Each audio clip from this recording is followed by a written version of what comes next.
Dana Smith and the very effective and dedicated leaders of this symposium, L Chavez and Abigail Hogan. The Vermont Journal of Environmental Law was founded in 1996. Its mission is to provide an accessible forum to discuss contemporary environmental legal issues. It accomplishes that in several ways. Primarily, it produces publishes pieces produced by academics, practitioners, and students in the Vermont Journal of Environmental Law, the publication of the Vermont Journal of Environmental Law. The most important feature of which, apart from its focus on environmental law, is that it is an entirely online publication. So we walk the talk with that. VJEL also produces the top 10 environmental watch list, which is in progress for this year.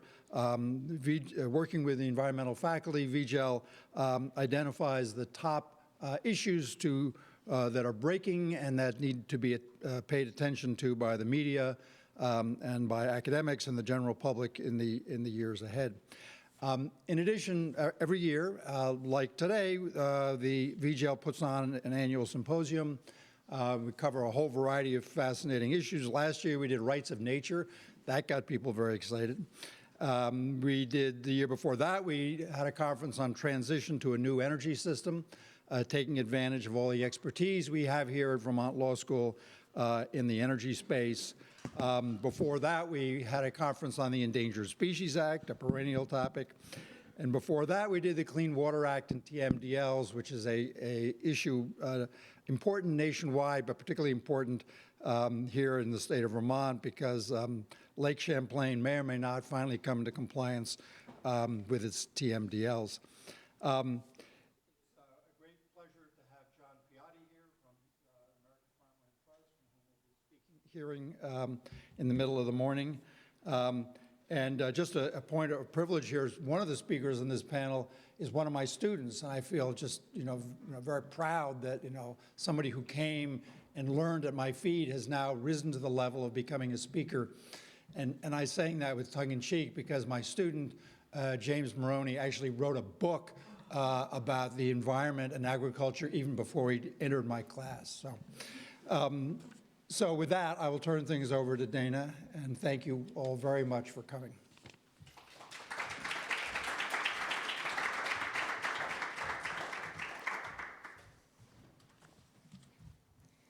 Good morning, everyone. As Professor Chavez said, my name is Dana Smith. I'm the editor-in-chief of Volume 21 of the Vermont Journal of Environmental Law, and I'm thrilled to welcome all of you to our annual symposium, Bridging the Gap, Reconciling Agriculture with Environmentalism. Right off the bat, I have to begin by recognizing the two amazing women who are the masterminds behind this event, L Chavez and Abbi Hogan, our symposium editors. These two have been working tirelessly since February to put this event together. They've done pretty much everything. They've met with speakers, they've attended meetings, they've met with our service providers, coordinated with American Farmland Trust, anything you could think of that needs to happen for a symposium to happen, plus the hundreds of little things that you never think need to happen to put a symposium on. These two have done it all. So please join me in thanking Sedona and Abbi.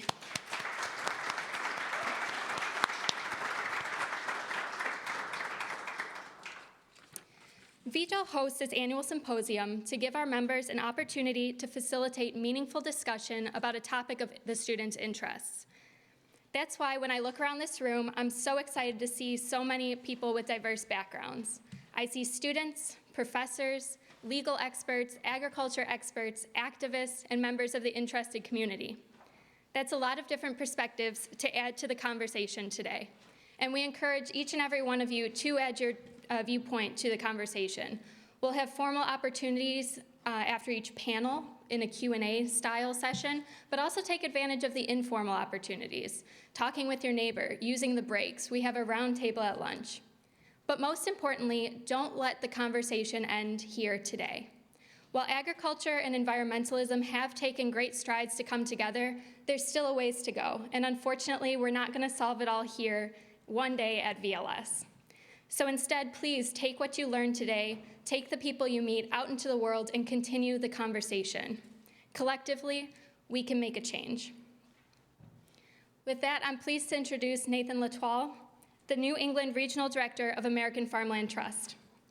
We are so thrilled to partner with AFT for this event, and Nathan's going to tell you a bit more about their amazing organization. Thank you all for coming, and enjoy the day.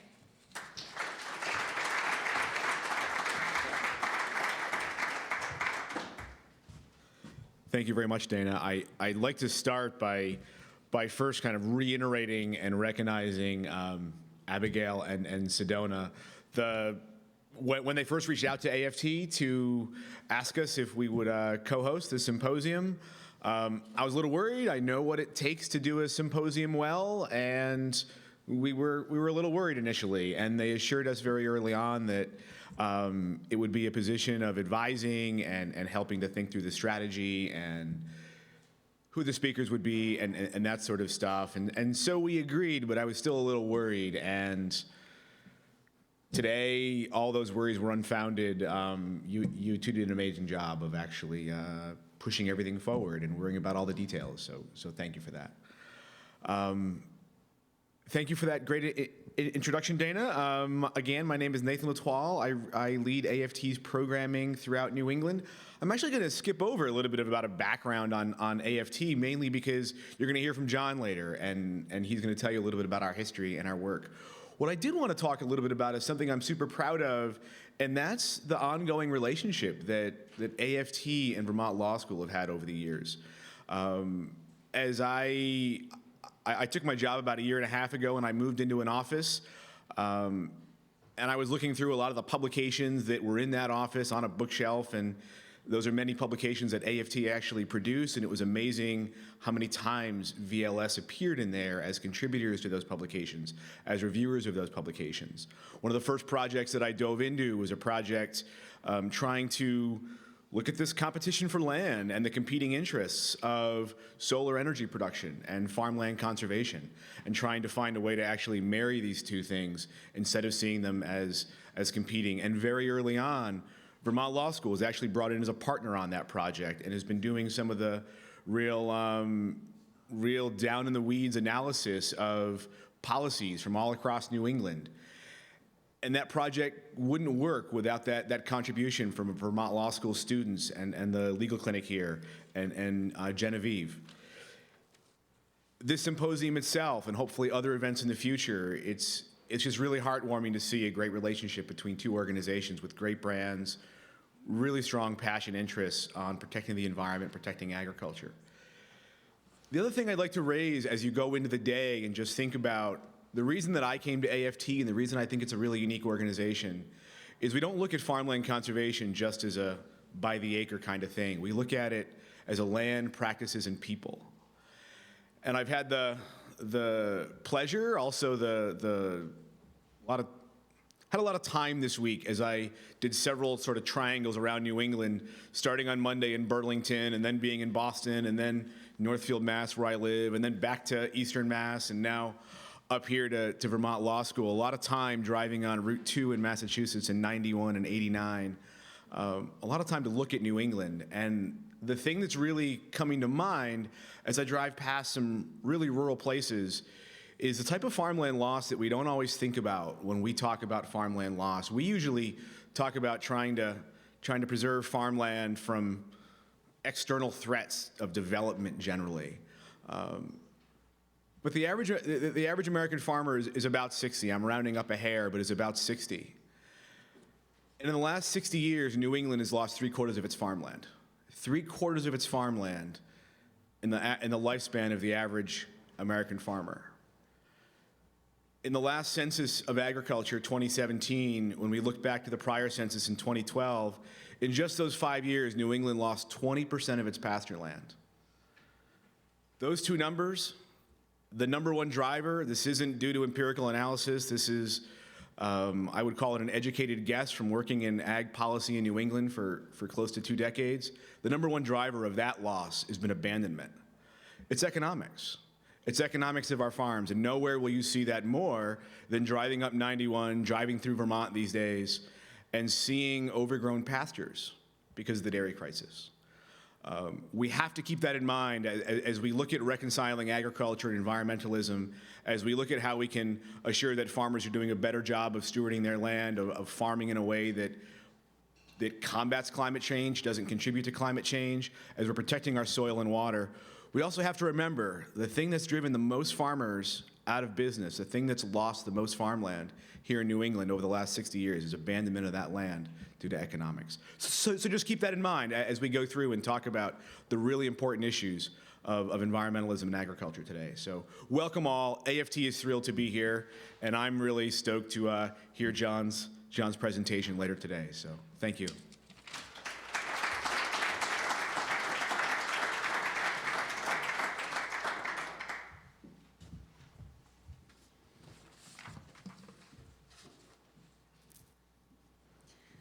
Hello all, I'm Abby and this is Sedona, and we are this year's symposium editors for the Vermont Journal of Environmental Law. Sedona and I both come at the issue of agriculture and environmentalism from different angles.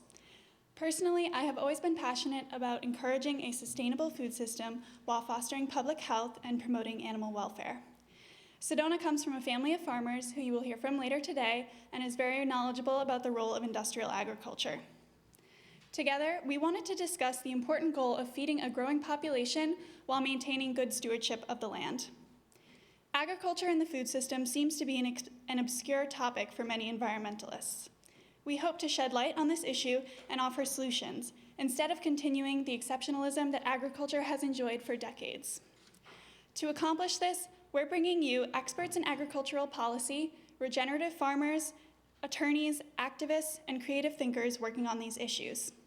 We look forward to learning from each of them and encourage you to utilize their time today to ask questions, pose comments, and join the conversation. Hi everyone, I'm Sedona Chavez and I'm the other symposium editor for VJEL. Thank you all so much for being here today. I came to law school to one day help resolve the issues surrounding agriculture and the environment, and I'm so glad I get to start that journey through this symposium. I hope you all enjoy the speakers' presentations and the rest of the event. We'll be getting things started in a few minutes. We just want to thank a few people before we begin. First, thank you to all of our speakers and moderators for being here today. This event would not be successful without all of you. Second, thank you to our faculty advisor, John, and our advisors for the symposium, Professor Rushlow and Professor Baranavand. We'd also like to thank Nathan and the rest of American Farmland Trust for helping us plan and promote the symposium. We'd also like to thank all of the VLS faculty and service providers that helped us tremendously throughout these past few months. And finally, we'd like to thank all of our VJEL staff and specifically our symposium committee. And I'd personally like to thank Abby for joining me as co-symposium editor back in February and putting up with my severe type A personality since then. So we'll just invite our first round of panelists up here and we'll get it started. Thank you.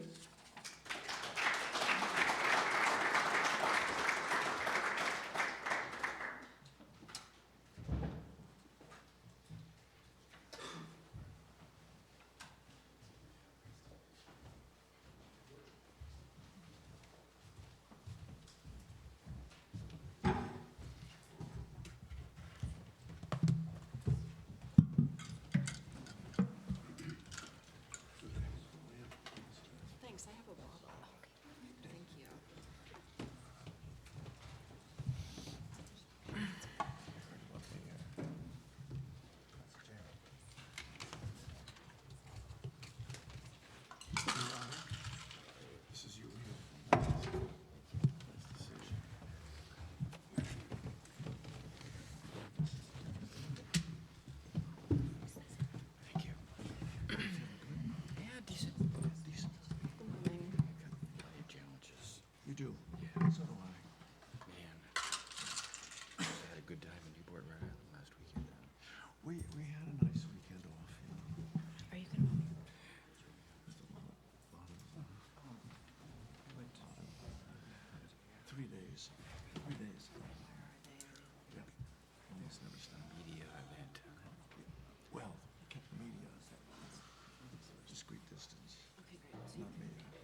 Okay.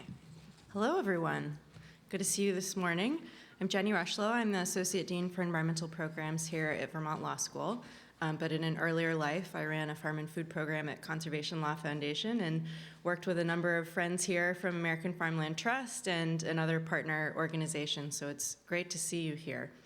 Our first panel is going to be focused on clean water and Vermont's dairy industry.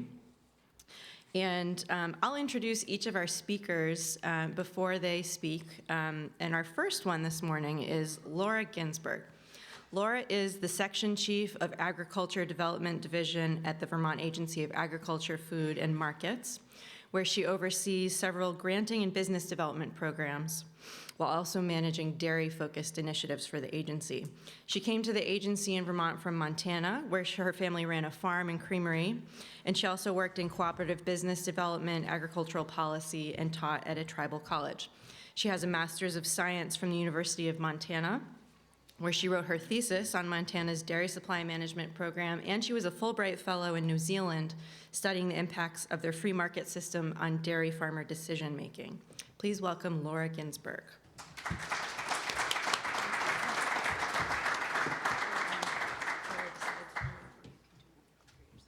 Okay, great, thanks. Yeah. Should I stand here or there? Okay, great. Good morning, everybody. I'm excited to be here and to be the kickoff speaker. What an honor at this exciting event.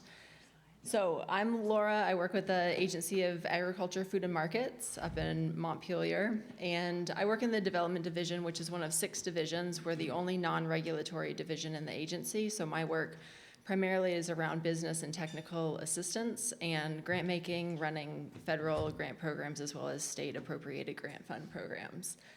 And I do a lot of market development work, marketing, and talking about consumer trends as well as how consumers impact policy and then policy impacts production. So with that, let's see if I can make the clicker work here. Great. So I thought I'd start today with just a general overview of what's happened in Vermont to set the stage for the past, from 2010 to 2019 in the dairy industry. So that top red line is the number of conventional farms. No surprise, it's gone down quite a bit. And that mirrors national trends. So not really a big surprise to see the number of conventional farms decrease that steeply. The blue line is the number of organic farms. So since 2010, we've had right around 200 organic farms consistently. Right now it's about 190, sometimes it goes up, sometimes it goes down. But that number stays very constant, which is unusual for the rest of the nation. And the gray line is the number of processors in the state. And that gray line is really important to the state of Vermont's dairy industry, to my work, because that's the number of processors. And the number of processors has gone up significantly since 2010. So it's more than doubled since that time, which is incredibly unusual in the dairy industry and in this nation. So these are some farm numbers, the 2 pie charts. What we see, and the one on the top left, is 2011. This is before the agency started doing farm scale at the certified small farm. So the one on the right you see has that gold and the gray. Those both represent farms with less than 200 cows, or less than, 199 cows. A small farm operation is 1 to 49. A certified small farm is 50 to 199. Both are captured in the gray in the 2011, and then the gold and the gray in the 2018. And what you can see that's really interesting here is that despite the loss of farms, the ratios of how the sizes of farms interact with each other hasn't really changed. So in 2011, 17% of farms had more than 200 cows, and in 2018, it's 19%. So it's not like there's this huge shift from small farms closing to becoming big farms, or big farms taking over the landscape, which is a common misperception when we talk about the dairy industry. And the agency is committed to improving water quality. These are some of the different initiative and funding opportunities that we do. I'm not going to discuss these. There's amazing amounts of information on our website, but you can see that we have a number of different grant opportunities, many of them 90% cost share projects for farms. Knowing that that still isn't enough, we have partners that will cover sometimes the rest of the funding. So there's things for keeping cows out of waterways. There's manure management systems. There's ways to land apply manure and runoff. So there's all sorts of different things that we do. And then there's a host of water quality initiatives that we are involved in as an agency. So Payment for Ecosystems Working Group is one of the newest working groups that's looking at how do we pay farmers for the services that we all enjoy, looking at farms, having clean water, having safe food to eat. Then there's other programs that we are starting to launch, like the Vermont Environmental Stewardship Program, or the Phosphorus Innovation Challenge, where there's actual funding behind people who pitch ideas behind improving and mitigating phosphorus in the dairy industry. And that's led to some really creative and exciting opportunities. And then we work with a number of partners at both the state and national level to provide additional funding, technical and business assistance services.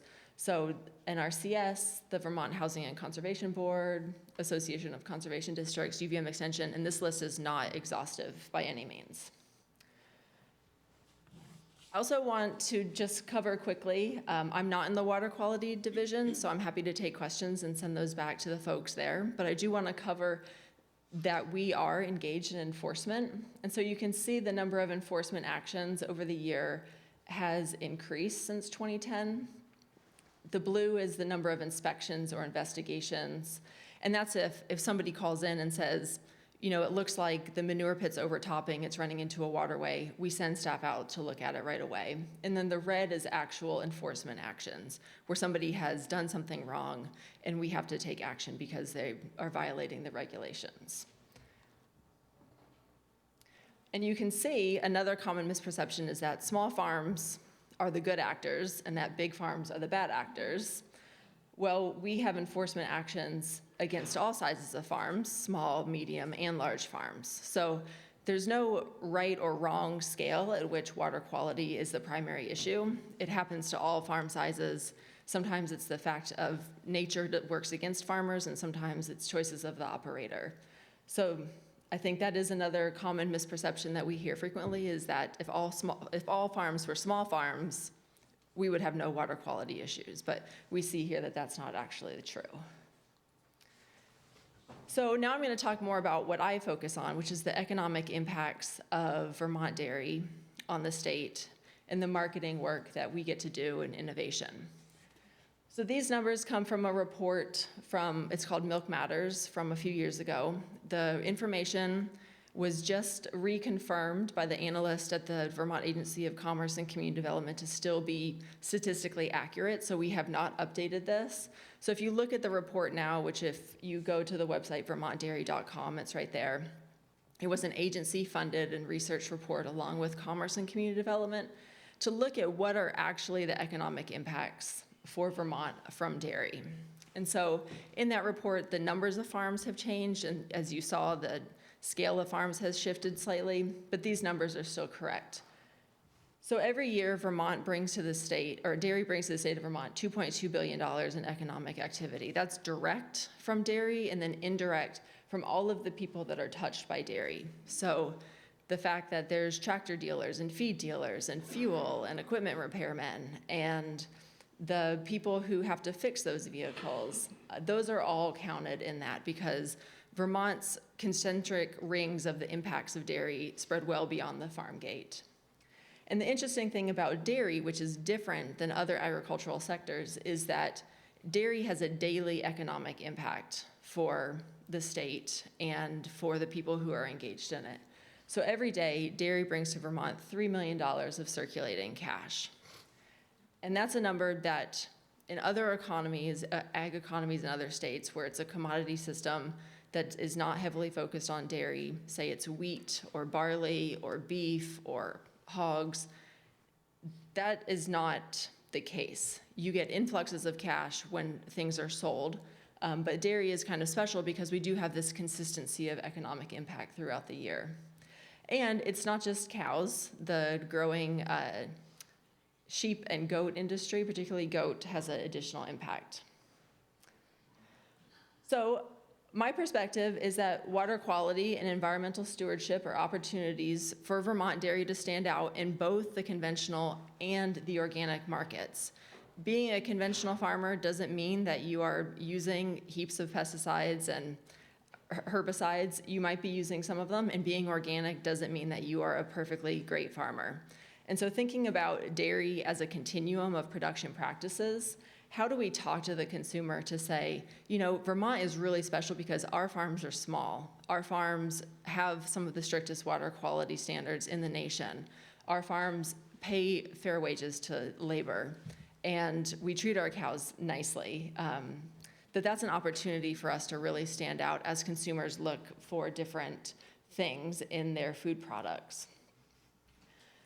So I spent a lot of time looking at consumer trends across a lot of different food categories, and what we see across the board in the generational groups that are becoming the largest purchasers, so that'd be millennials, Gen X, and starting to be the younger generations that are entering the 18 to 25-year-old market, is that local is by far surpassing organic for sales.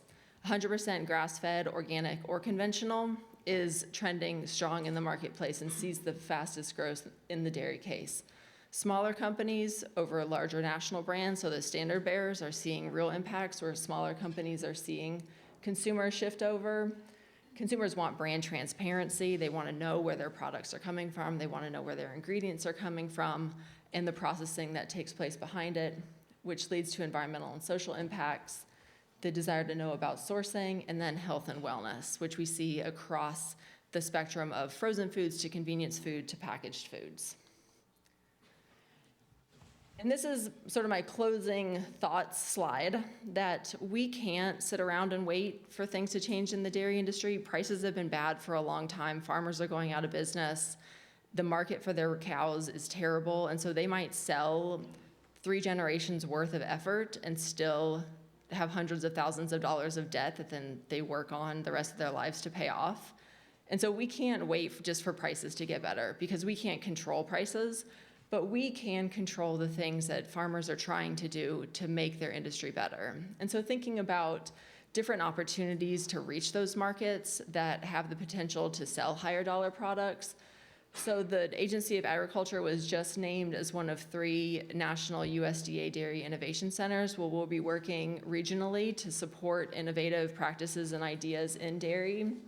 We have $500,000 of funds in the Working Lands Enterprise Initiative that are specifically targeted to dairy and improving not only water quality, but the kinds of marketing and production practices that dairy farmers do. And then we use other federal funds, such as the USDA Federal State Marketing Improvement Program, to do research and outreach on things that can improve the quality and livelihood of dairy farms. So we just completed a New England specialty cheese research project using that funds, and it shows that there's still real potential in cheese. And so we hear, oh, well, the cheese market is full. There's no more room for people to make specialty cheese. And what we saw is, like, that's actually not true. Vermont consumers are the most highly educated about specialty cheese, and there's huge demand. But we have to figure out ways to get that product to market better. And so that's how this grant funding works, to let us better access market, improve producers' ability to remain competitive. And my closing thought is that promotion and regulation go hand in hand. We do that all the time at the agency. The Department of Forest, Parks, and Recreation does that. If you think outside of agriculture, FPR does hunter education, and they also regulate you when you bring your deer to the weigh station. So we're doing the same thing. We are educating producers, farmers, consumers, and we are regulating them to make sure that everybody's following the rules. And we do that through communication, either within the agency or across the state, inclusive funding and educational opportunities for both producers and consumers, and developing strategies to use these on-farm improvements as a tool for marketing to further differentiate Vermont dairy. Because Vermont is small, we are special, we produce milk differently, we're not Idaho, and we will never compete against Idaho, so we have to find ways to be creative and get our milk to market for a higher dollar for our farmers. Thanks.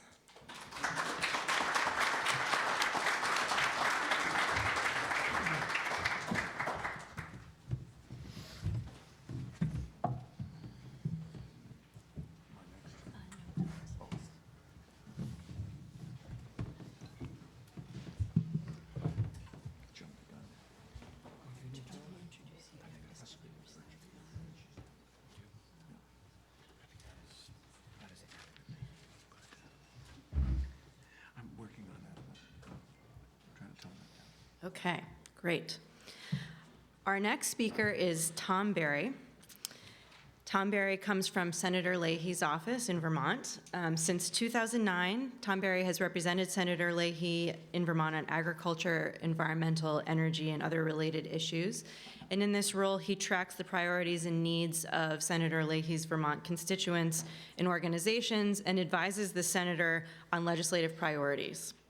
This includes considerable work on annual spending bills and on the Farm Bill, given the senator's senior status on the appropriations and agriculture committees. In addition, Tom helps implement Senator Leahy's legacy of land conservation and restoring Lake Champlain. Tom tracked similar priorities for 10 years for Senator James M. Jeffords of Vermont and also worked for Senator Sanders. Tom has also worked for the Nature Conservancy and the Public Interest Research Group, as well as in town, city, and state governments on land use planning, brownfields redevelopment, and regulatory compliance. Please welcome Tom Berry.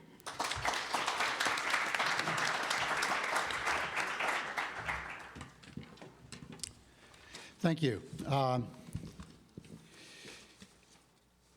So the question for this panel is water quality and the dairy industry in Vermont. And of course, the theme today is the reconciling agriculture and environmentalism. So let's talk real quickly about the water quality and environmental impacts of agriculture generally. Agriculture across the United States occupies more than 50% of the total land area of the United States, depending on how you count it. So it's just almost goes without saying that almost every one of the environmental issues impacting the United States will have something to do, probably a whole lot to do with agriculture, good, bad, or indifferent. And then moving to water quality, I think that I would hope that most people here know that there are water quality impacts of agriculture, a lot of it having to do with fertilizer and eutrophication. This sort of just shows the big picture nationally. This is a map of where we grow our corn and soybeans in the United States. Which button? No. This is where we have livestock across the country. And there's your drainage basin down the middle of the country and an enormous dead zone in the Gulf of Mexico, which is driven by the eutrophication and the lack of oxygen due to the biological oxygen demand of the what's coming off the landscape down the center of the country. So what's the circumstances in Vermont with dairy, Vermont and water quality? Vermont constitutes 4 drainage basins. The largest portion of Vermont drains to Lake Champlain in the west. Almost an equal area drains the Connecticut River and then to Long Island Sound to the east. There is a drainage basin that drains to Lake Memphremagog and up into Canada and ultimately to the St. Lawrence River in the Northeast Kingdom. And then a small corner of Vermont that drains to the Hudson. In each of these basins, of course, the practices for dairy agriculture are similar, and there are water quality impacts. The 2 most significant concerns for dairy and water quality nationally and in Vermont are, as far as receiving waters, the larger receiving waters are phosphorus and nitrogen. Nitrogen is a limiting nutrient in marine environments. Phosphorus is a limiting nutrient in aquatic environments. Once it gets into the ultimate receiving water, it drives eutrophication, and the big picture here, a dead zone in the Gulf of Mexico. There are nitrogen concerns for Long Island Sound, which affect the Connecticut drainage portion of Vermont. And Lake Champlain has really driven the conversation in Vermont around dairy and other water quality due to phosphorus eutrophication and the connection between that and blue-green algae blooms, which has significantly impacted which is significantly impacting Lake Champlain. I wouldn't want to give short shrift, though, to some of the waters that we each may enjoy. There are inland lakes and rivers that also are immediately impacted. One of my favorite spots in Vermont is right up the river here on the White in Bethel. You go down under the bridge, and you can see two branches of the White coming in, one largely draining the Green Mountain National Forest, coming in from more from the west, and the other coming down from more developed agricultural and urban land, or rural landscapes, but somewhat more developed. And it's neat to go down there in the spring because it's gin clear coming out of the Green Mountain National Forest, somewhat turbid coming down, and sometimes it takes a quarter of a mile for those two streams to mix. You can go down and observe it right there. So in any case, we have a problem with pollution in Lake Champlain, yeah, I figured that wouldn't be, we'll cut right to that and leave that up for the rest of my talk. I don't have a lot of slides. But the issue is largely non-point source pollution, and the question is, how do we tackle that? And I'm talking from the federal government perspective, but from any governmental perspective, there's a limited number of tools you can use to impact outcomes, you know, apart from military force and foreign adventures and things. The federal government can undertake a command and control regulatory scenario, or local governments, state governments, I've worked in each, where a set of rules is developed and enforced, saying that because we want certain outcomes, we don't want other outcomes, here is how you shall manage your affairs or your landscape.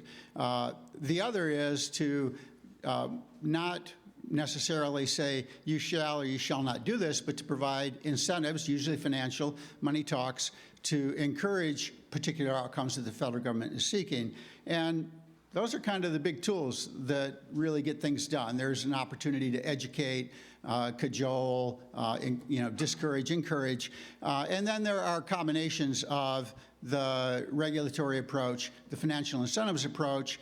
Cap and trade would be an example of that, where there are financial incentives created, the opportunity to trade a pollutant, but then there's also a regulatory cap, which is lowered, and that actually worked fairly well, for instance, in the Clean Air Act amendments of 1990, which helped reduce acid rain. And so usually you end up with a combination of regulatory and financial incentives. And so applying this now to the what we're doing with Vermont and water quality, and a lot of this would apply nationally as well. What's the federal role in trying to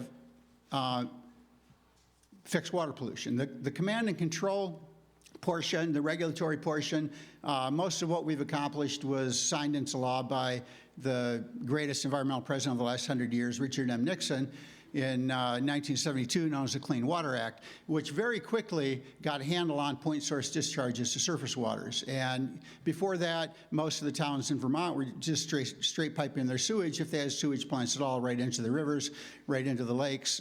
Really no concern with point sources. The EPA, under the Clean Water Act, has gotten a very strong handle now on point source discharges, but the Clean Water Act arguably does not provide a tremendous amount of authority for the federal government to go after non-point source discharges, including agriculture. And in fact, that opportunity is being weakened as we speak with the current administration's efforts to overturn the waters of the U.S. rule and further dilute the federal government's opportunity to impact water quality outcomes from non-point sources. The EPA does have regulatory authority writ large. A lot of it's been delegated to the state of Vermont over ultimately whether surface waters are impaired or not, and has largely, the regulatory component has largely been transferred to the state of Vermont as they seek to comply with the larger, both the demands of active citizens in Vermont who demand a clean environment, but also the EPA's requirements that Lake Champlain, for instance, not be impaired with phosphorus, requiring a total maximum daily load plan. But federal government pretty much stops there in regulating non-point source pollution and has really left that to the state, which has undertaken in recent years significant regulatory ramp up in how they approach farms and other non-point sources of pollution. The financial incentives is where the federal government becomes more active. And the largest single source of federal funds for clean water in Vermont is the Farm Bill and the conservation programs that are overseen by the Natural Resource Conservation Service. Natural Resource Conservation Service spends about $20 million a year in Vermont directly in financial assistance to farmers to implement conservation practices. Those can be manure pits, put a roof over the barnyard, take care of your silage, leachate, and I'm using a lot of agricultural terms here. Some of you may or may not know these. But in any case, to take care of the concentrated pollutants on the farm. And then also a lot of effort is going into cover crops, no-till agriculture to get a crop on that field in the fall so that it's not exposed mud right into the spring, and then to, if possible, plant through that. And so in the last year, in 2019, the federal government put $20 million on the farms, $19 million in the year before. 138,000 acres of cover crops have gone in. There's been waste storage facilities built, et cetera. Now, this goes hand in glove with, and there's a lot of coordination with the state as they implement the required agricultural practices. If you go to a small farmer and say, hey, you're stacking your manure, it's running into the stream, you can't do that, you've got to fix it, that farmer may be looking at a $300,000 fix. You just can't do it in the economy, the dairy economy that Laura described. But if the federal government follows into the barnyard and says, oh, by the way, we're going to pay 75% of that, and then the state comes back and says, we're going to give you another 10%, all of a sudden you're looking at a nut that farmer can crack on a $300,000 improvement to a farm, which may or may not be cash flowing under the current scenario of dairy economics. And so it's an important combination of regulatory and financial incentives. And so the Vermont Agency of Natural Resources is at the table, UVM Extension is at the table, Vermont Ag and Markets is at the table, and people are working together really hard and have been for a number of years to implement conservation practices. And again, the largest federal dollar amount going to clean water in Vermont, single account, is going to farmers through the USDA NRCS programs. So how are we doing on all of this? The landscape looks different. If you've driven through Addison or Franklin County in the spring and you know what it used to look like, exposed farm fields as far as the eye could see, you drive through in the spring now or in the late fall, right about now, you're going to see fields that are green, a lot of fields that are green. There's been a significant increase in cover crops. There are more manure pits. There's a lot of work that is getting done. If you look for it, it's visible. Questions of whether or not that's impacting water quality in Lake Champlain are much more difficult to ascertain. And there are a lot of changes that are taking place that are very hard to keep up with. Changes in the dairy economy that Laura described, other changes, climate may be driving a lot of this climate change a lot faster than we can get ahead of it fixing it, with large runoff events, much wetter springs, and so that's a factor too. Where do we go from here? And again, what are we impacting? First of all, I would say we need to do more of the same. We don't want to walk away from very significant investments of technical expertise and money by the federal government, a regulatory scenario that the state has put in place that is making some progress. Let's do more of what we're doing, but let's do it better. Every year we're learning more. There's more technological solutions that help get the phosphorus out of the manure before it goes on the fields. We're researching which practices are most effective, which ones aren't. We need to get better science, and we need to do better. And then we really do need to look at what we're doing, what we're not doing, or what we could do differently. And Laura mentioned payment for ecosystem services. If we're not paying enough for milk, can we add a payment on top of that for storing carbon or for clean water? Are the two largest ecosystem services we might be able to create markets for? Can we get more farmers into a profitable pasture management scenario rather than working directly with cropping and concentrated manure and confinement operations? There are changes to the dairy industry that are being incentivized also by the federal government with payments for transition to organic, et cetera. And just keep at it with each new farm bill and with all of these programs, and then all the agencies have to work together as much as they can. Thank you.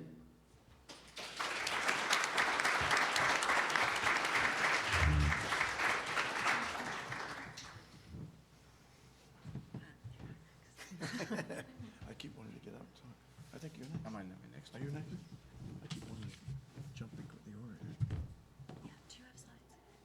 But they're supposed to be, it's a slideshow, so. So it's called Grain to Grass. Here we go.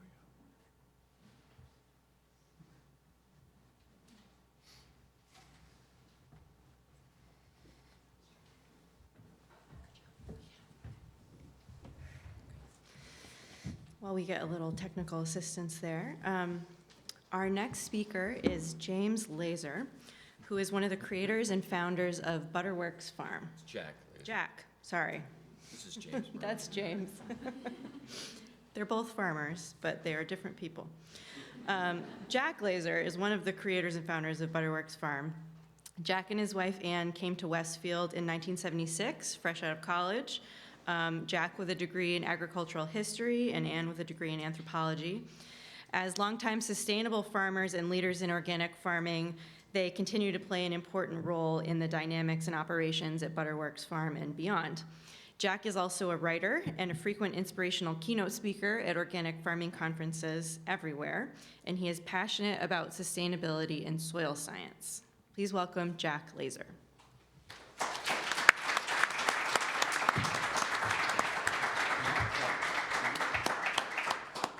This on as a slideshow. To go automatically. Can you put that on as a slideshow? Because it's just a bunch of pictures. Okay. Thank you, everyone. I'm very honored to be here. So I'm going to tell you my story and my sort of conversion to climate awareness, over my 40-plus year farming career. So these slides that we're going to be just running as a slideshow are going to show you my former life as a, I had sort of basically two types of agriculture that I was practicing at the same time. So I was doing dairy farming with our small herd of Jersey cows, grazing on permanent forage, and I was also doing grain production. And we started out in the mid-'70s as sort of back to the landers with a couple of cows in our garage, and then we, our biggest, what we really wanted to do was produce our own food. So that meant producing our own food for ourselves and our animals. And at that time, nobody even had an inkling of what 100% grass-fed was. So, of course, we got into grain production, and I also wanted to grow my own wheat for my own bread. So as time went on, and we got a license from the Ag Department to be, licensed milk handlers so that we could have a dairy processing business of cultured dairy products, yogurt. We built our business very slowly and deliberately and organically, and it all went super well through the 80s and the 90s and into the early 2000s. And we were riding a wave of popularity and economic success, a farm that was supporting itself and actually had the income to make itself better. But as time went on, we got up into after 2008, our little sort of recession that we had, and it was the first time I ever really experienced not having enough places to sell my dairy products, as Whole Foods kind of contracted and people's pocketbooks shrunk. And so we, at that time, we expanded into a couple of other cultured products, buttermilk and kefir, and things kind of came back. But I would say somewhere around 2014, 2015, we began to sort of experience a kind of a difficulty in the marketplace, you might say. And so what we did is we decided we needed to be one step better than certified organic. So there was a lot of push for 100% grass-fed at the time. And so what we did is we just said, well, we're making new packaging right now, and we're going to put 100% grass-fed on our containers, and we're going to stop feeding grain to our cows. And so that was the beginning of my sort of, come to Jesus moment, I guess you might say. And it was sort of like we just jumped into it. And we knew that we needed to have really good forages, and we did have really good forages. But boy, there was a lot of stuff that we didn't really know that, how valuable that grain was that we were feeding our cows. And when you're in dairy farming, you've got the energy and you've got the protein. The energy is extremely, it's pretty easy. If you're a good hay producer, it's not too difficult to grow high protein forages. But, growing high energy forages in an environment that is kind of unpredictable, and it seems to be getting more and more unpredictable, is more difficult. And you've got to have high energy and high protein. And when you switch to 100% grass-fed, you are switching to a much more increased forage consumption diet for your cows. So it means more pasture, more forage, and we thought, well, we already know how to grow forage. So at the same time, we were noticing that, we had land some distance from our farm down in the valley. That was where we were doing a grain rotation.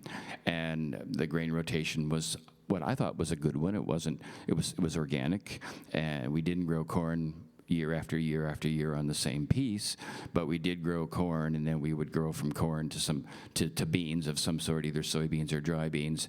And then the third year we would go to a cereal crop, barley, oats, or wheat, usually underseeded with clover. And then in year number 4, sometimes we would let the cover crop grow, but most of the times we didn't.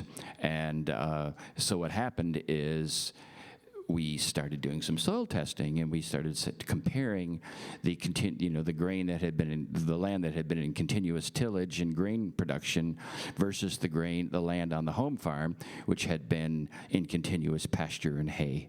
And we were really, really shocked to see that the soil quality of our permanent, even though it was mountain land, high elevation, our organic matter levels were 7 to 9%. And down on the river bottom, along the Missisquoi River, right on the Canadian border, our organic matter was between 1.5% to 2%. And we also noticed that we were getting more and more weeds, which seemed to be, more and more of a problem to battle. And there was this sort of push and pull between getting your grains all planted and being able to start your haying early enough to get, high energy hay. So I ended up sort of, after 35, 40 years of producing grain, I fell out of love with grain production, and I wrote a book called The Organic Grain Grower, which has been very popular and a lot of people have taken inspiration from, and I've been teaching the course at UVM Plant and Soil Science on organic grain production since 2014. But I have really switched over to 100% forage production. All of our grain land, we have seeded down to alfalfa and meadow fescue and other forages, and we've made some discoveries. And so after thinking that you were organic farming for since the mid-70s, you thought you were a pioneer, you're doing all this great stuff, but we found out that we could even be better. And we kind of made the observation that having roots in the ground full time, being a 100% grass farm, was really where it was at if we really want to save the earth and change the climate. And we were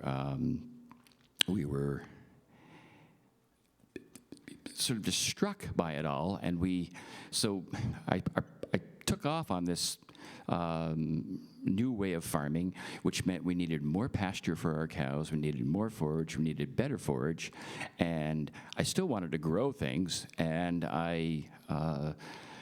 so we started doing no-till farming. We were very fortunate to get a CEAP grant, a Conservation Equipment Assistance Program from the Ag Department for a no-till grain drill, which is probably up in those pictures right there. So we started doing a lot of no-till. But we've really come to the conclusion that having biology in your soil is really where it's at. And it's quite a project building biology in your soil. Our cows will tell us what feed they like and what fields they like. So these fields that have been in grain for the last 20 years, even though they've been in forage now for 4 or 5, our cows still don't really like them. They prefer the grain that's the forage that's grown on our home farm. But so what it boils down to, with increased biology in the soil and soil life, diverse soil life, is really, I think, the answer to climate issues. Unfortunately, when you go to an all-grass type of agriculture, you're gonna lessen your production. The grain was very, very handy for energy, and what we've found is that we're not as profitable as we used to be. So, what my conclusion is that consumers, if they really want climate, if we want to save the climate, or we have to do it with our food dollars, and it's going to cost a lot more to farm in a manner that is non-industrial, that is having cows out on grass and having cows on pasture, and people need to pay more. And unfortunately, in our society, we've got all these supermarkets that are all putting everything. You get your flyer every week and your newspaper between the different food chains, and they're all trying to get you to come to their store because their food is cheaper, and we all sort of buy into this cheap food business. And so we're either going to pay farmers for environmental services if we still want to have farmers, or we need to pay farmers, conventional and organic alike, the true cost of what it takes to make the earth a better place. And I hope we talk about that here today, because it's what's going to save us. And we have such a cheap food mentality. Everything, we love stuff on sale, right? And I know that in my own situation, I've raised the prices of our products in the marketplace in the last 6 months, and people have balked, but they really don't know what it's like to, really try to produce food in a manner that is making the earth a better place. So I implore all of you to save the world with your pocketbooks and be willing to pay more for food, especially when you know the story behind it and you know that people are really devoting their lives to saving the earth. And with better soils and better water infiltration, we're going to go a long ways, and it's already starting. So thank you very much.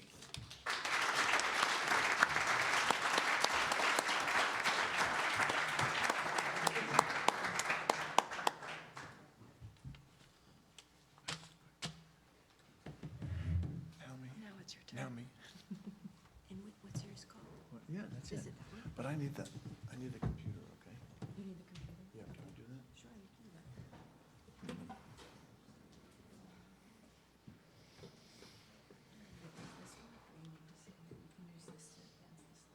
Okay, and that's a pointer? Is that a pointer, that little red thing? Yes, It is? How do you like that? Okay, can I introduce you? What? Wait a minute, I just advanced my slides. Can you get, there we go. There we go. Now I just need presenter view. Okay, good. Can you shrink that and make that bigger? Right in the middle here, I think. Yeah, that's it. Go that way.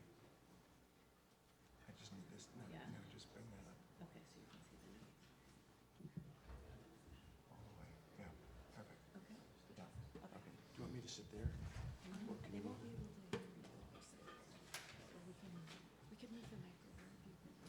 What's that? We could move this mic over if you No, I can move this one over here. prefer. Okay. And then stand there. Does that work for you? Oh, thanks.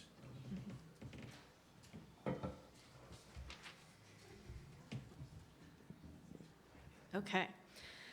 The final speaker of our first panel is James Maroney, our second farmer. James came to Vermont in 1986 and bought a working dairy farm and converted it to an organic farm. In 1989, Oliver Hill Farm became the third and the largest certified dairy farm in Vermont. In 1995, James's farm burned down, putting him out of business. As he says, free from the demands of farming, he earned his MBA from UMass Amherst and his master's in environmental law and policy from Vermont Law School. In the meantime, things in the dairy industry have changed. Milk has started being produced at a surplus, driving down the cost, causing dairy farms to shut down. Conventional dairy is the largest contributor to lake pollution, James says, and he contends that conventional farming is the cause of both farm attrition and lake pollution. He also contends that converting Vermont's remaining conventional dairies to organic would increase dairy farm profits and reduce the industry's lake pollution. Please welcome James Maroney.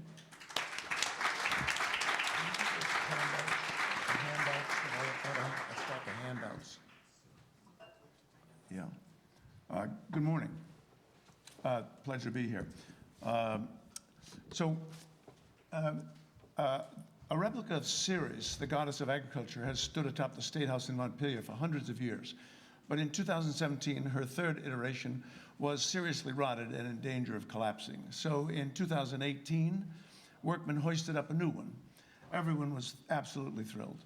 But what I saw was a poignant example of the triumph of arrogance over reality. Vermont agriculture is also seriously rotted and in imminent danger of collapsing. The dairy industry, the core of Vermont agriculture, has dwindled from 11,200 farms in 1940 down to about 700 today, an attrition rate of 95%. The price of $17 per hundredweight is $4 to $5 below cost, and the national supply is 20 billion pounds a year, greater than demand. The industry says the culprits are overzealous regulations, the collapse of their export markets, ever-rising costs, unfair competition from soybean milk and nut milks and things like that, and so on and so forth. But the main culprit, where is Nathan? Nathan said the main problem as you're driving along and looking at the farms is abandonment. That's a symptom of the problem. The main problem is overproduction.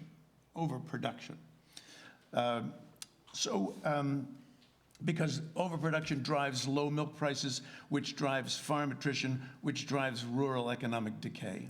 Vermont has enacted dozens of programs since the 1960s and allocated roughly $50 million a year for 60 years, or $3 billion, to quote-unquote saving agriculture and protecting the lake. But conventional dairy farmers have converted their savings to new capacity, more cows, bigger barns, more land, bigger and more expensive machines, and the application of more nutrients, which they apply to lowlands along our rivers and streams. These practices do not help farmers. They empirically increase individual farm production, and they empirically drive collective farm prices lower, making every farmer's situation worse. And they virtually neuter all of Vermont's efforts to clean up the lake.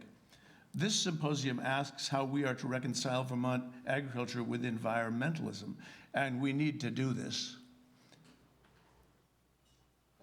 But the state of Vermont is not trying to do this. The state of Vermont is actually trying to reconcile the environment to agriculture. And if you don't take away another thing from today's symposium, please remember this important distinction. Conventional farming was introduced after World War II to boost yields and cut costs, and it works. In 1940, the average American family paid about 34% of take-home pay for food, while today that family spends only about 8%. That's a fourfold decrease. But while conventional agriculture does reduce food prices, it achieves its efficiencies by externalizing its wastes into the commons. This feature of the paradigm is its fundamental economic precept. It cannot be alienated from it. The legislature, the Vermont legislature, either does not know this or chooses year after year to deny it. Instead, it implicitly and explicitly supports the industry that is the primary cause of both farm attrition and lake pollution. Lake Champlain can absorb about 500 tons of nutrients, but it is presently taking in about 817, which is 317 or 36% too much. 200 tons of that overload, or 65%, is coming from conventional dairy. The state actually publishes these numbers, yet the new Clean Water Law, Act 64, ignores the 40,000 tons of petroleum-based NPK fertilizer and the 600,000 tons of high phosphorus feed supplements imported every year by the conventional dairy industry. Act 64 does not mention, let alone constrain these practices, because Vermont law requires that all efforts to attain our water quality standards must be balanced with state support for the dairy industry. Let that sink in a little bit. All efforts to attain our water quality standards must be balanced with state programs to support conventional dairy. The word balance should put us in mind of the phrase separate but equal, the legal basis for segregation of Southern schools until 1954, when the Supreme Court held that separate educational facilities are inherently and very often profoundly unequal. I mention this only to illuminate the fallacy on which Vermont's agricultural and water policies are all based. Clean water and conventional farming are contraindicated.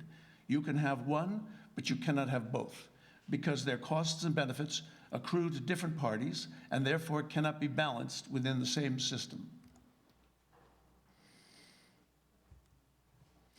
60 years and $3 billion up in smoke. All these laws listed here have empirically failed to achieve their legislative intent because the legislature is trying to ride a horse in two directions at once.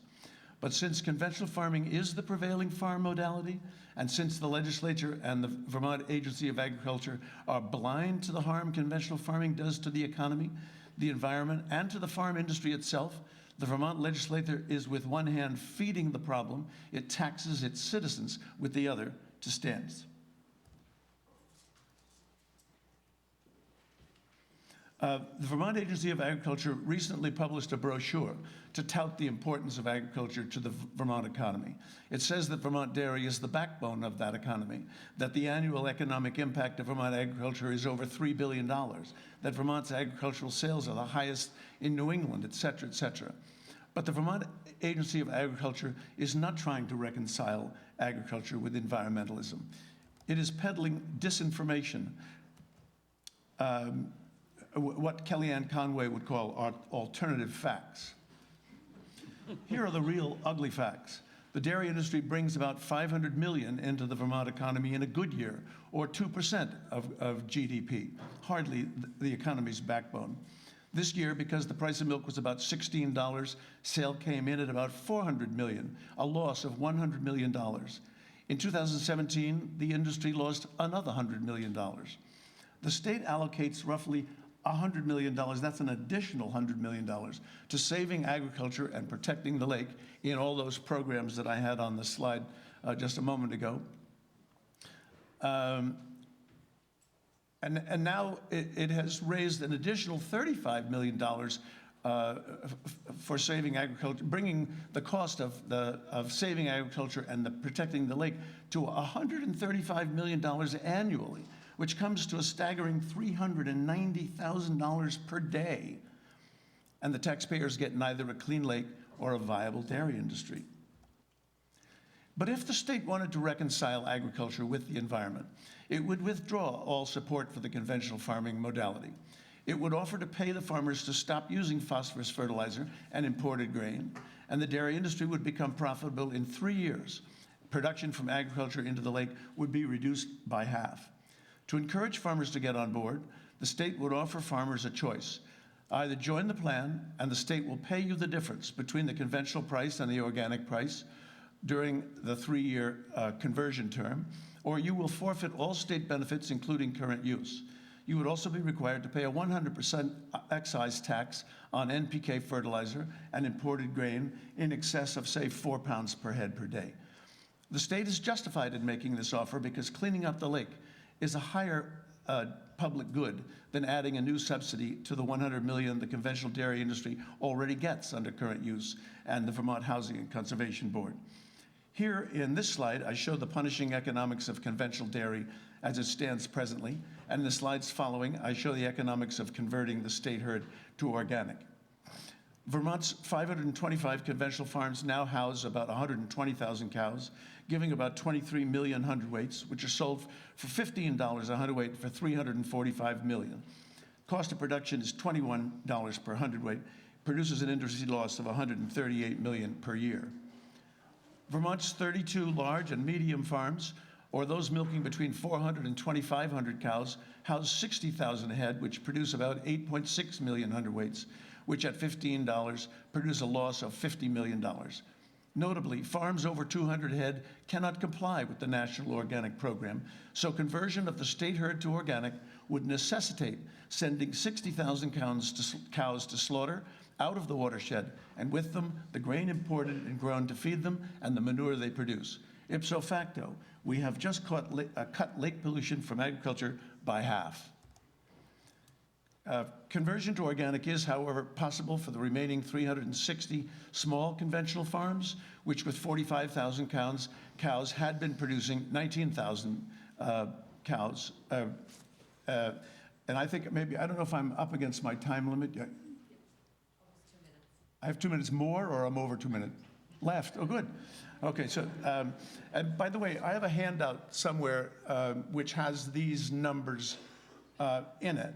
It takes the form of a letter that I wrote to Governor Phil Scott, to which I got no response.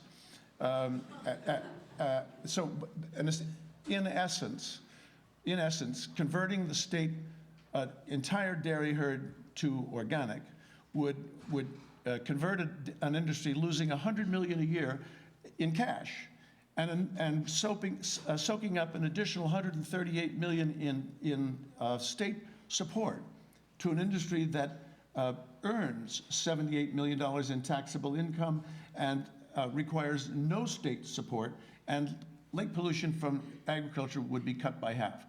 That's the only comprehensive plan of which I'm aware that is on the table, and I have drawn, except for Sedona and Abigail calling me here today, my first substantive response to the program. Thank you.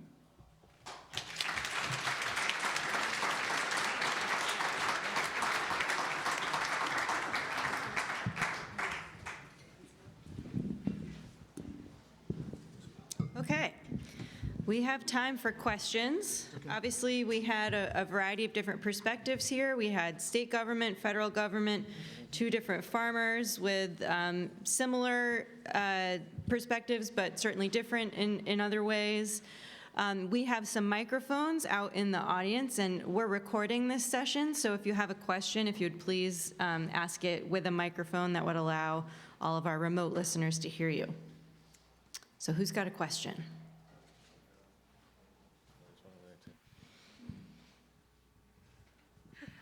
I just wanted to give Laura the opportunity to respond maybe to Maroney's claims, just because we obviously want the symposium to present both sides of the issue, and we feel you probably have something to say on that. Thanks. Well, I have to say that's the first time I've been compared to Kellyanne Conway. So that was interesting. Very good. Not personal. The agency. So I would say that a lot of what Mr. Maroney spoke about may have some fact to it, and maybe potentially a lot of it. But there's a lot going on that I would substantively and wholeheartedly disagree with. Saying that farms with over 200 cows can't comply with national organic standards is not true.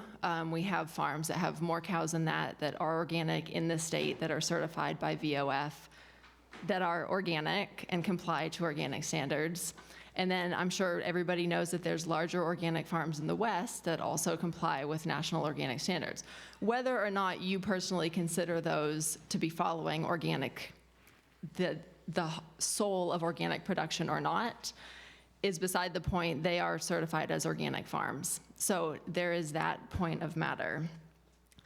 I was also just interested in the conversion to organic, because what we see now is that our organic farmers are not thriving. The organic market is steady or shrinking in a lot of cases. Organic farmers are seeing a loss of income. Some organic farmers have lost $7 to $8 to $10 a hundredweight over the last couple of years. No co-op is taking additional milk right now, so we'd have to force the processors to then become organic processors to sell to a market that doesn't exist, would be my sort of primary counter argument to saying that all farms should be organic. Do I think that organic, and do I think the agency, would be behind organic increasing production? Sure, we support all agriculture and agriculture that follows regulatory standards. So I'll leave it at that. Thank you. Would anyone else on the panel like to respond? Yes.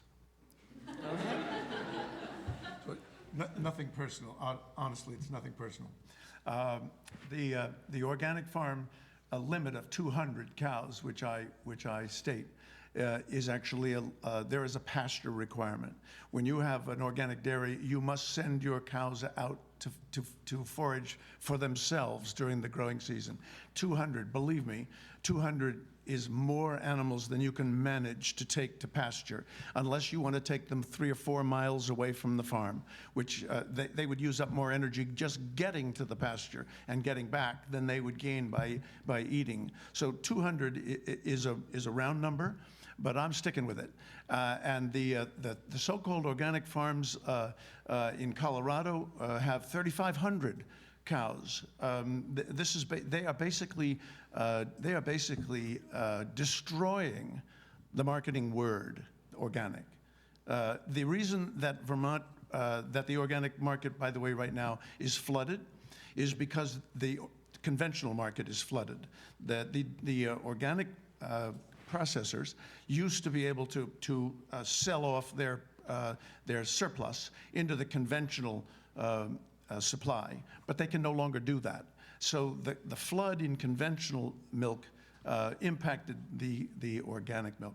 Now the handout that I gave you, which I hope you have, has 2 or 3 links on the last page, which will explain how Vermont can market its milk as organic. That's at one link. The other link will take you to what we do with the dairy farmers who can no longer operate in Vermont because they can't comply with the standard. Anybody else? And if anybody wants links to their email, see me afterwards and I'll send them to you. I'd make a couple of points as well. And I haven't read the whole presentation yet, so I won't react to it in a really granular way. But there is, of course, the question of markets, as Laura points out. And if I handed you the keys to a state-of-the-art organic farm in Vermont right now, there'd be pretty quickly a truckload of organic hamburger going to market, because there is nobody in Vermont right now prepared to buy another gallon of organic milk and process it. And in fact, organic farmers that increase their current production levels face very severe financial penalties from their haulers. And so the market does need to change, and I'll take a look at what James proposes in order to change the national market on organic.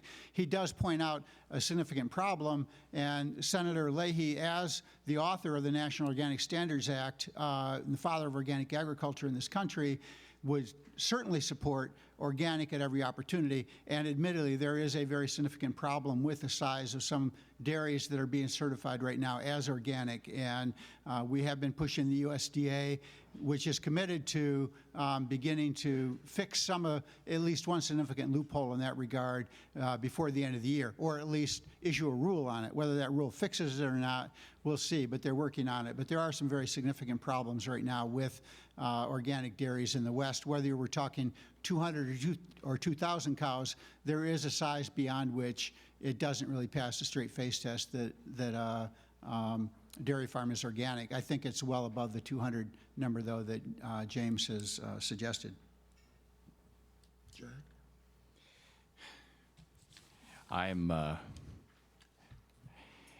All I would like to say is I think if we can promote healthy soils that are biologically active. Unfortunately, large-scale industrialized farming where you're not earning what it's even costing you to make your product means that you have to everybody tells you have to sharpen your pencil and you have to cut costs. And where are you going to cut the costs? You're going to cut the costs by trying to eke a little more out of the land. And it's, you can really see it now. We all know that bare soil is a way that we lose carbon dioxide into the atmosphere, and tillage as well. So I'm driving down Route 14 from Bethel to get here, and I'm looking at, the silage cornfields along the road, along the White River, and I only saw one that was just barely coming up to rye. But here we are, almost in November, and the rye is only 1/4 of an inch tall. So what's the answer to that? The answer to that is you got to grow a shorter season corn so that you can get your cover crop in maybe by the 10th of September. Well, if you grow a shorter season corn, you're going to get less tonnage per acre. And if you get less tonnage per acre, it's going to cost you more to make your milk. And if they're not going to pay you any more for your milk, because that's just the way it is, I think we're screwed.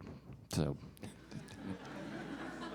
Jack, I have a follow-up question for you. You've talked a lot about on-farm practices and market forces. I wonder if you have an opinion about what the appropriate role for government is in assisting farmers to, or forcing farmers to move to the kinds of practices that you use. Well, I wouldn't do it any other way, but it's costing us a lot more than it used to. And we're also in a situation where, I'm a milk processor. I don't have a very large operation, but we do, produce yogurt for the market every week. And when we raised our price, $1 a quart, our the on-the-shelf price went up about $1.70 because the stores are working on a margin and a markup. So there's something in I guess if I really had to blame it on anything, I'd have to blame it on capitalism, unfortunately. And I don't know really, I would sort of like to be able to figure out, is there some way that we can kind of tame capitalism so that, the poor guy on the bottom who's working the land and working with the animals can get his or her fair share so that we can actually save the earth instead of exploit it? And we've got a long, long way to go, before people are going to be, they're going to change their paradigms, because these paradigms are really entrenched. And the cheap food is really entrenched. The chain store mentality is, as far as organic goes, the biggest, if you look at the Organic Trade Association, they're going to tell you that there's been this tremendous growth in, organics in the last, say, 5 years. It's a multi-billion-dollar market out there. But where are people buying their organic stuff now? They're buying it at Price Chopper and Hannaford's and Shaw's. And, they used to buy it at Hunger Mountain Co-op or South Royalton, here in the Co-op. People still do, but you can get all of this sort of generic organic food at either Costco or Walmart. And so organic food has become a commodity, and like any other commodity, there's the law of supply and demand, and capitalism doesn't work. It's like this, people get left out. A diplomatic answer from a farmer sitting between two regulators. There's the guy with the question back there. Can I answer that question? Sure. The question was, what is government's role? The name of this symposium is Reconciling Agriculture with Environmentalism. the state of Vermont, every state actually, the state of Vermont has a duty, an absolute duty, to protect the water. It has been fooling with this rule for 60 years, 50 years if you like, and had spent $3 billion pretending to be working toward it. I promise you, the state, and I mean the state and the federal government, are working assiduously to keep the price of food cheap, and we just have to endure the pollution as a result. Converting Vermont to organic would bring us outside of the federal food system, and it would make our farms profitable and our lake clean. I think we had a question right here, and then we'll go to John after that. Can we? I was just wondering what people's feeling is about the California law that would treat the farmer as a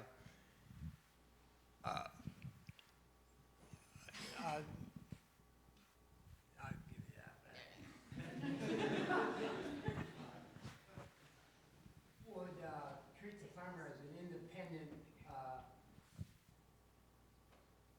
entity.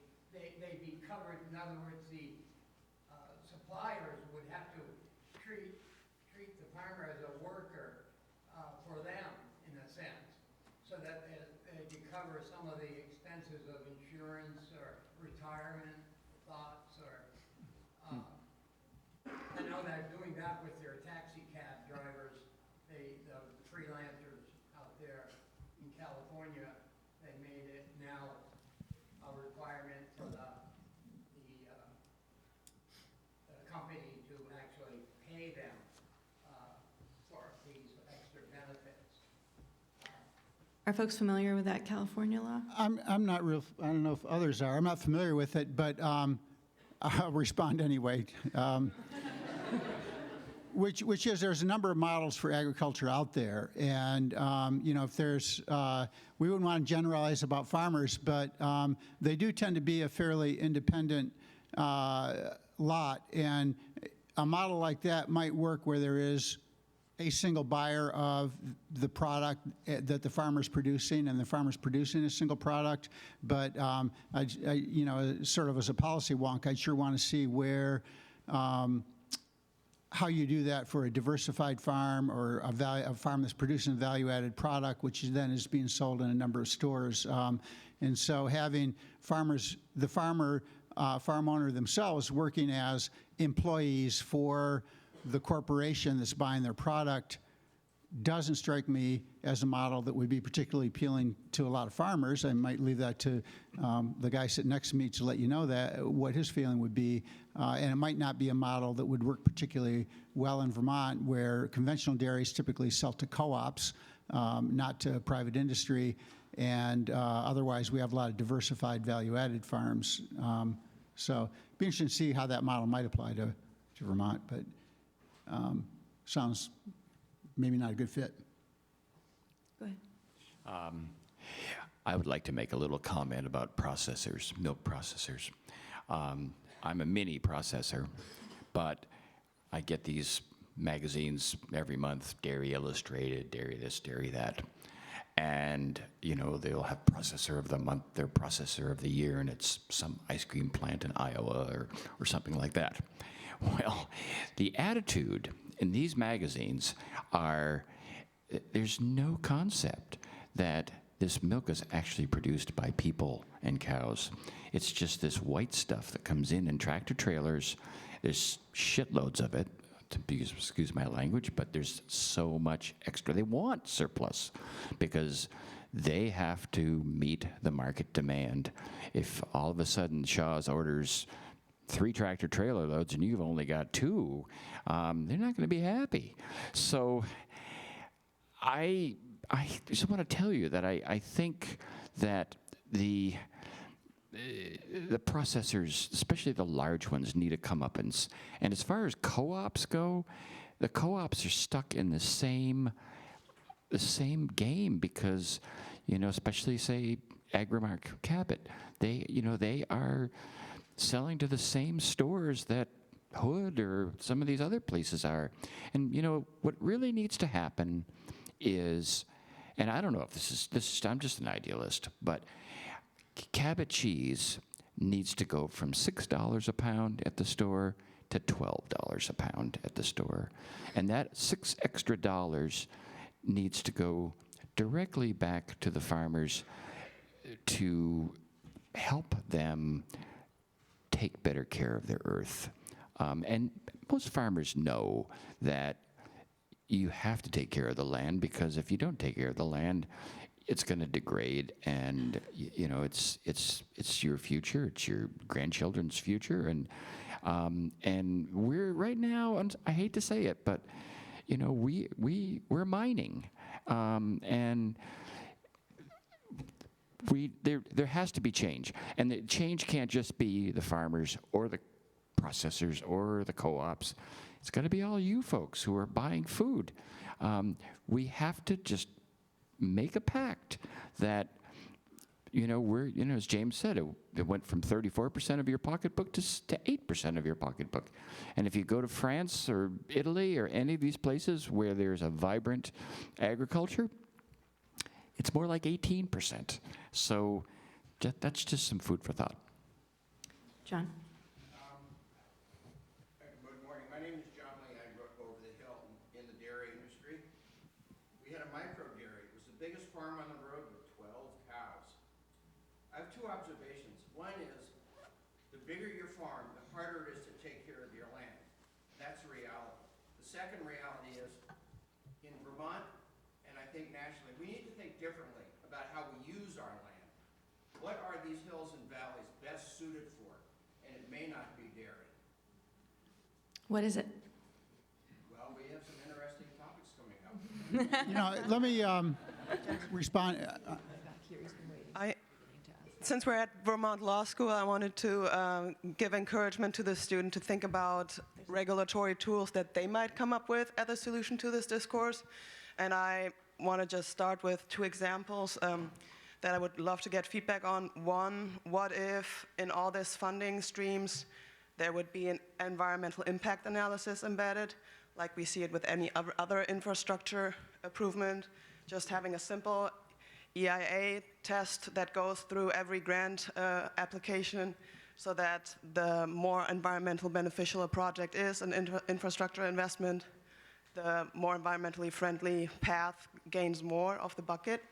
And the other is, we talked about the eroding of the organic brand. What if Vermont would have an independent organic association with higher standards, including animal welfare?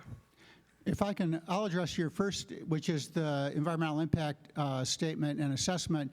And in fact, that is in place right now with the federal dollars. I portrayed the EPA as the regulatory entity, and the USDA mostly flows money and is not regulatory. But there are some exceptions. Number one, when you get into a USDA program, you are automatically required to meet a few granted very low bars on environmental compliance, what we call sod buster and swamp buster. You can't farm highly erodible soils, you can't drain wetlands, and there's some other compliance requirements that come with those federal dollars, so there are strings attached.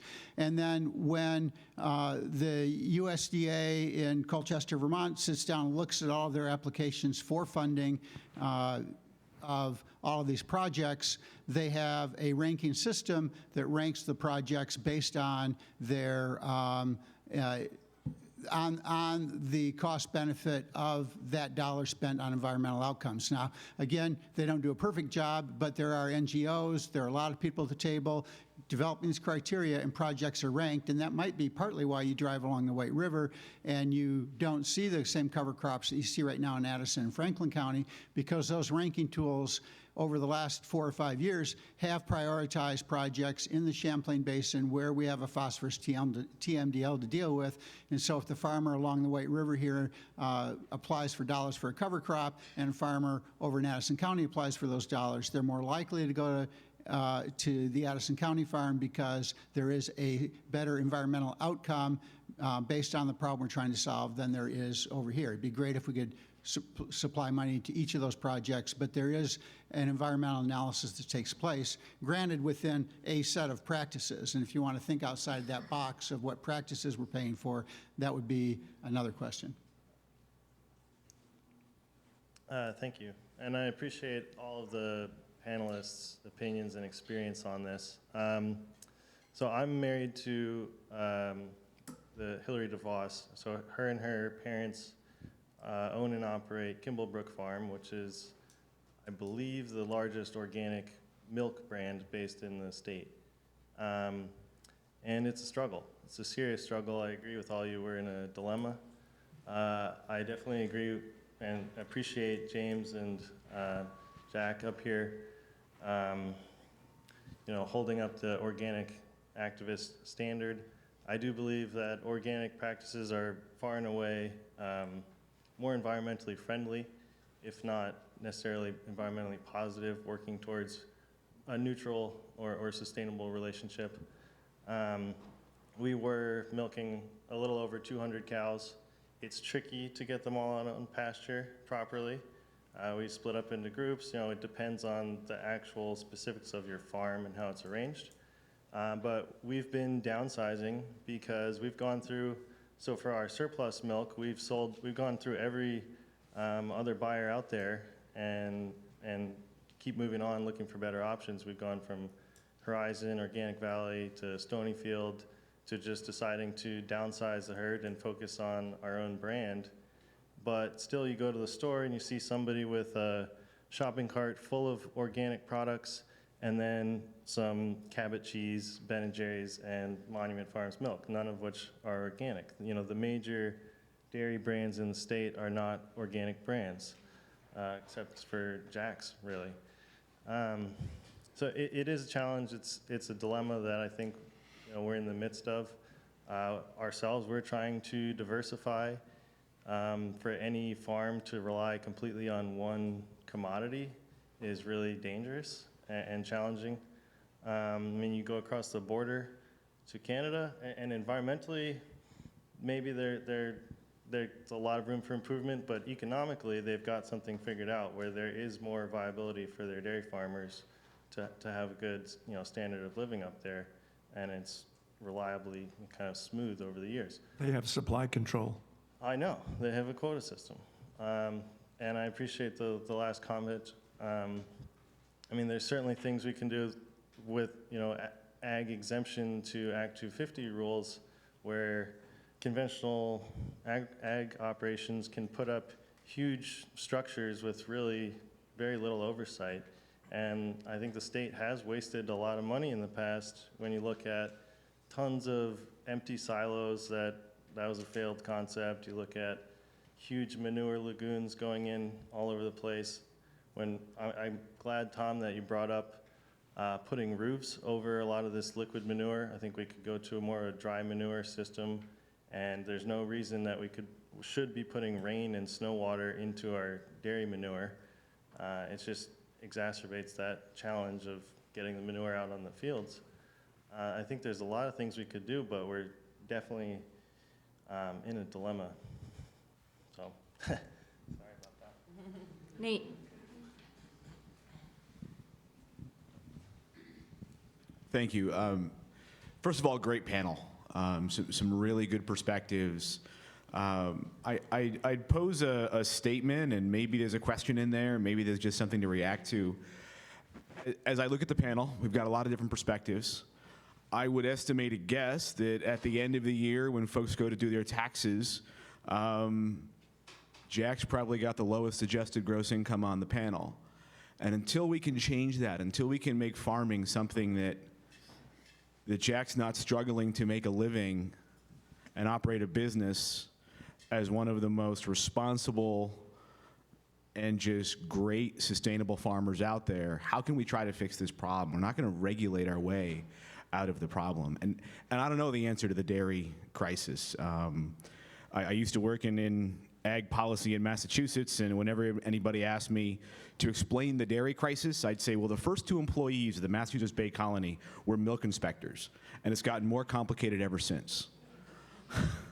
But until we can get all of you to forget about a brand, forget whether it's organic or conventional or pasture, try to understand who's growing your food and be willing to pay more to buy the best stuff.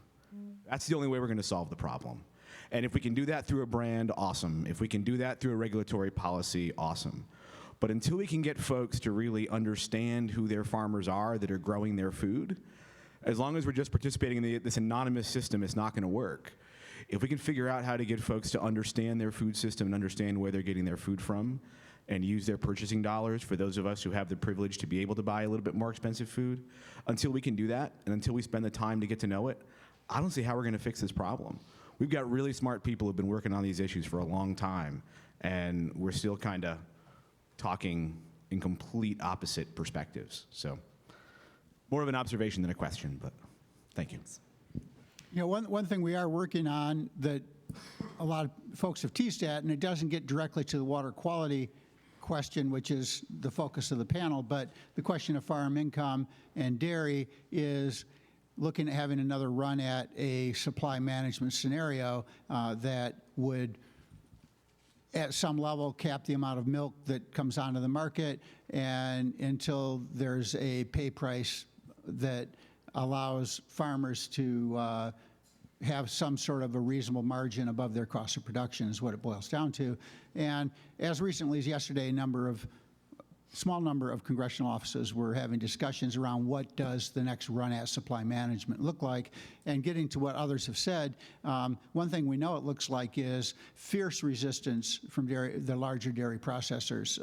Maybe not so much from the retailers, but the Dairy Food Industry Association will fight us tooth and nail. But there is a lot of grassroots push right now to limit the supply of milk in a way similar to how Canada does, and at least ensure that those extra couple of bucks are there for the health insurance, for the retirement, for the water quality practices, et cetera. It doesn't speak to those practices themselves, but that's one policy that we're pushing out again. Sounds like socialism to me. Yeah. Which I think is not a bad I think thing. we have time for one more question, so I'd just like to squeeze that in. And someone has the mic back here? Yeah. My name is Alan Carnett with the Vermont Land Trust. And James, this is kind of a question for you, or just a comment. You know, I work with conserving land, so this is just shifting the issue a little bit. I'm sure John, our keynote speaker, will touch on this. But I just wanted to say I also admire all of your farms, Jack, and I worked with the DeVosses, Cheryl and JD, do an amazing job. But I'm just curious, you know, I'm just asking the question about farmland conservation, and I just saw on your slide, James, and I know both you and Jack have worked with the Vermont Land Trust. Jack, I didn't work with you personally on your project, but I mean, we were one of the bad actors on your slide, and maybe American Farmland Trust is guilty by association, I'm not sure. Maybe I shouldn't even be bringing this issue up, but I just wanted you to maybe clarify that a little bit, or speak to that if you would. As we know, you know, you've conserved your farm quite a number of years ago, and Jack as well. Anyway, if you just had any comments about that piece. Yeah, I conserved my farm because I was nearly broke. And I had to do something, and so I sold conservation or development rights on half my farm. I owned the whole thing outright. Now I don't. So talk about socialism. I mean, now I'm kind of an employee of the state. More to the point, what Tom was just talking about, supply management in order to get the price up a couple of dollars. Right now, the Vermont dairy farmer is losing somewhere between $3 and $5 a hundredweight. Losing $3 to $5 a hundredweight. In order to get the price up $3 to $4 would be almost impossible, and the dairy farmer would still be breaking even at that point, breaking even. In order for the farmer to make a living, we would have to double the price of milk. This goes way beyond the world of fantasy. Now, and by the way, Vermont, Agrimark just announced that they were going to install a supply control method. You cannot control the production in order to raise prices. That's an explicit violation of Capper-Volstead, 1922. We'll get to that later if anybody cares. But my proposal to convert the farmers to organic reduces supply by 25% and raises income by 100%. The farmers' biggest problem today is oversupply, and they do it to themselves with government help. So you're going to turn to the government to try to fix that problem for you? I don't think so. Vermont can make its farms organic without violating Capper-Volstead because it's already federal law. Thank you, Senator Leahy. So we could convert our farmers to organic, cut lake pollution in half, cut milk production by 25%, and double their income. Okay, and with that, do you want to have the last word? One quick word about the land trust. Up until, say, 10 or 15 years ago, I believe that the land trust really helped a lot of farms concentrate because as farms went out of business, the guy next door decided to get bigger, and the land trust helped them buy more land and buy the farmer out. Well, in the last 10 or 15 years, you've totally changed your approach to requests for proposals, and I know the little magazine just came out, and you just did your 100th farm transitioner to young farmers who are looking to get a start. So my hat goes off to the Vermont Land Trust for changing their policy of, unfortunately, we did a lot of damage, 20 years ago in the sort of the big concentration period, but you're doing a great job now. Okay. I want to thank our panelists very much for your work in this important area. This is a topic about which many of them and many of you have very passionate opinions. So thank you for your time. I think we're going to have a short break before our keynote panel, our keynote speaker. So if there was a question that we didn't get to answer, I hope you'll find an opportunity to chat with our panelists during the break. Thank you.